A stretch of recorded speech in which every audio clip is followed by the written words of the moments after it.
2022 թվական դեկտեմբեր ադրբեջանցի կեղծ բնապահպանները հակել են ակտիվիստի շորերն ու փակել Արցախը Հայաստանին կապող միակ ճանապարհը, իբր դժգոհում են Մարտակերտի Կաշենի պղնձի հանքավայրի գործունեությունից։ 2026 թվական հունվար Արցախի ամբողջական հայաթափումից հետո առաջին հանքարդյունաբերական նախագիծը գործարկելու կոճակն է սեղմում Բաքվի բռնապետ Ալիևը, պայթեցնում քարերը։ Նույն Կաշենի հանքավայրն է ամբողջական համալիր են դարձրել պղնձաձուլարանի թափոնների պահեստարանի էլեկտրական ենթակայանի շենքերն առանձնացրել, էկո-ակտիվիստներ տարածքում չեն երևում։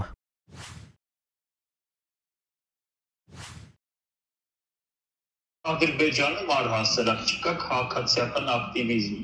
Յուրաքանչյուր էպիզոդ իր հետ բերում է լրացուցիչ ապացույցներ, բայց խորքում ի սկզբանե ակնհայտ էր եւ երևի թե որևէ մեկի համար գաղտնիք չի եղել, որ սա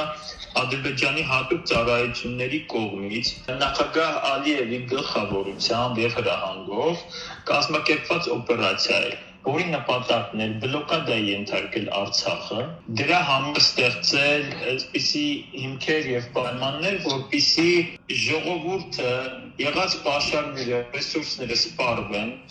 բարոյահոգեբանական վիճակը վատ թարանա, ինչը հնարավորություն կտա հեշտությամբ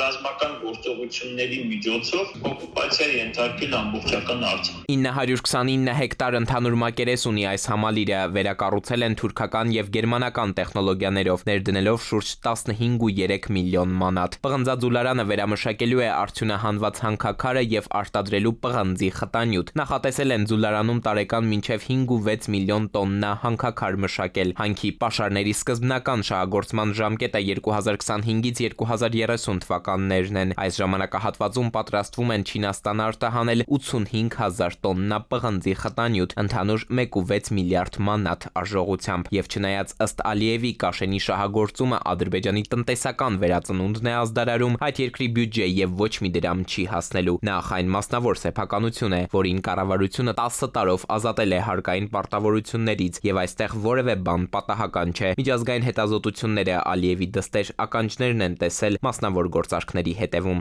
Երբ որ պետության մեջ ավտորիտարիզմ է, դիկտատուրա է, մի ընտանիք է, այս բaragայում նաեւ երկու ընտանիք է, որովհետեւ նաեւ Փաշաևների ճյուղն է,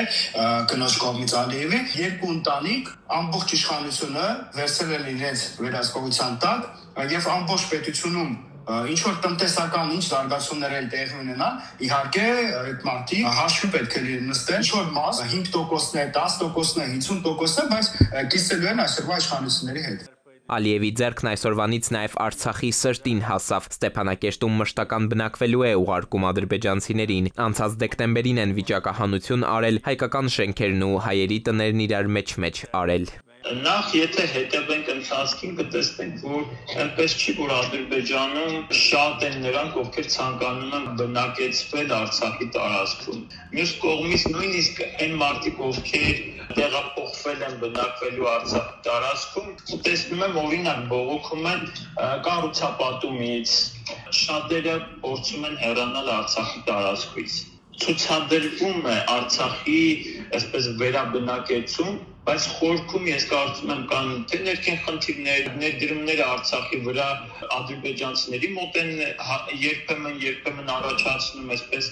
ընդդիմադիր ձայներ։ Արցախում Ալիևի խոշորացույցի տակ բոլորն են, իրենց հարմար մի պահ ադրբեջանցիները չեն կարող ներս ու դուրս անել, գնալ ու գալ։ Հայկական դրախտավայրը դժոխք է դարձել նրանց համար։ Բռնազավթված հողում հիմա նաև կատակում են, Ղարաբաղում վիզայով են տեղաշարժվում։ Էդուարդ Պողոսյան, ժամը լրատվական։